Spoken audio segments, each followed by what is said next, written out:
इस रैंडम इंसान को दुनिया में कहीं भी ढूंढो और जीतो $10,000। किसी बुजुर्ग को ढूंढो जिसने हवाईन शर्ट और शॉर्ट्स पहने हैं और ये शूज। इसके लिए तुम्हारे पास 48 घंटे हैं। गो। सच में? हाँ।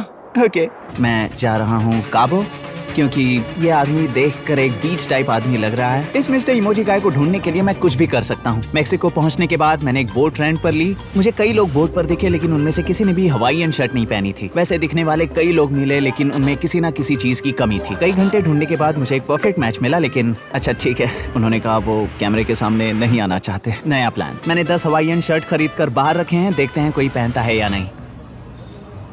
2 घंटे बचे हैं। मुझे नहीं लगता कि अब ये हो पाएगा। मैं लगभग हार मान ही चुका था, पर अब भी मेरे पास 1 घंटा बचा था और तभी मैं लॉबी में इनसे मिला। अच्छा हुआ आप मिल गए। मिस्टर बीस्ट को कॉल करता हूँ। हाय, कांग्रेट्स, तुमने जीते हैं $10,000। रुको, क्या? नहीं, वो अब हेलीकॉप्टर में बैठना चाहेंगे?